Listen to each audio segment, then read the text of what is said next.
Local mechanic form subscriber அனைவருக்கும் வணக்கம். இன்றைக்கி நம்ம சேனலில் என்ன பார்க்க போகிறோம் அப்படின்னு பார்த்திங்க அப்படின்னா, ஒரு ஃபேன் அன்பாக்ஸ் பண்ணி அசம்பிள் பண்ணி ரன் பண்ண போகிறதான் பார்க்குறோம். இதுதான் அந்த ஃபேனோட பாக்ஸு. டுராக்கோன்ற கம்பெனிலேருந்து வாங்கியிருக்கோம். ஸோ இப்போ இதோட எம்ஆர்பி வந்து பார்த்திங்க அப்படின்னா 1960 வருது. ஸோ இது வந்து நான் கடையில் வாங்கினப்போ இதோட கம்மியாக தான் வாங்கினேன். மேலே வந்து இந்த எம்ஆர்பி இருக்குன்னா நான் இந்த எம்ஆர்பி வந்து போட்டது ஓப்பன் பண்ணி பார்த்தலாம். வந்து பார்த்திங்க அப்படின்னா காமனாக என்ன மெட்டீரியல் எல்லா ஃபேன்லேயும் கொடுப்பாங்களோ அதே மாதிரி தான் கொடுத்துருக்காங்க. ஃபஸ்ட்டு வந்து பார்த்திங்க அப்படின்னா அந்த கிளாம்ப் கொடுத்துருக்காங்க. நெக்ஸ்ட் வந்து அந்த கப்பு கொடுத்துருக்குறாங்க மேலே இங்கே மாட்டுறதுக்கு. அடுத்து இந்த பைப்பு, அதுக்கப்புறமா பிளேடு, மோட்ரு, இது ரெண்டுமே உள்ளே அட்டாச்சாகவே வந்திருக்கு. ஸோ இப்போ வந்து பார்த்திங்க அப்படின்னா நான் கழட்டிட்டு ஸ்க்ரூவெல்லாம் கழட்டிட்டு ஃபேனோட பிளேடு அசம்பிள் பண்ணிவிட்டு ஃபஸ்ட்டு சிங்கிள் பிளேடு எப்படி அசம்பிள் பண்ணியிருக்கு அப்படின்றத காட்டிட்டு 4th பிளேடு அசம்பிள் பண்ணிட்டு கடைசியில் டெஸ்டிங்கை வந்து போட்டு ரன் பண்ணி பார்த்துடலாம். இதோட சவுண்ட் எவ்வளோ வருது அப்படிங்கிற ஆடியோ வந்து நாங்கள் சேஞ்ச் பண்ணாமலே அப்லோட் பண்ணுறோம்.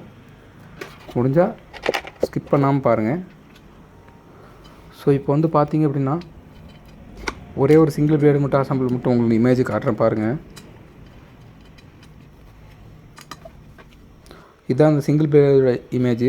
இப்போ அடுத்து 4 பிளேடு அசம்பிள் பண்ணிட்டு இந்த இமேஜை பாருங்கள். லுக் வைஸ் கொஞ்சம் நல்லா தான் இருக்குது, குவாலிட்டி வைஸும் கொஞ்சம் நல்லா தான் இருக்குது. நாங்கள் டெஸ்ட் பண்ணி பார்த்த வரைக்கும் எங்களுக்கு எந்த பிரச்சனையும் இல்லை. ஃபஸ்ட்டு டெர்மினலில் வந்து பார்த்திங்க அப்படின்னா நியூட்ரல் கொடுத்துட்டு செகண்ட் டெர்மினலில் வந்து பார்த்திங்க அப்படின்னா ஃபேஸ் கொடுக்கணும். ஸோ இது ஒரு சில ஃபேனில் வந்து மாற்றியே இருக்கும். அதை நான் உங்களுக்கு கரெக்டாக கொடுத்துருக்கேன் பாருங்கள். க்ரீனை வந்து நான் நியூட்ரலாகவும், ஒயிட்டை வந்து ரெட்டை வந்து பார்த்திங்க அப்படின்னா ஃபேஸாகவும் கொடுத்துருக்கேன். ஸோ ரன் பண்ணும்போது எந்த சவுண்டும் அந்தளவுக்கு வரல.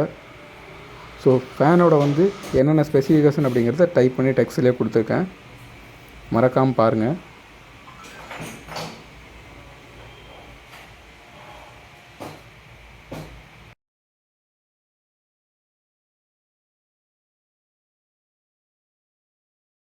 சரி, ஓகே. இந்த சிம்பிளான அன்பாக்ஸ் உங்களுக்கு பிடிச்சிருக்கும் புரிஞ்சிருக்கும்னு நினைக்கிறேன். மறக்காமல் நம்ம சேனலை சப்ஸ்கிரைப் பண்ணுங்கள். தேங்க்யூ.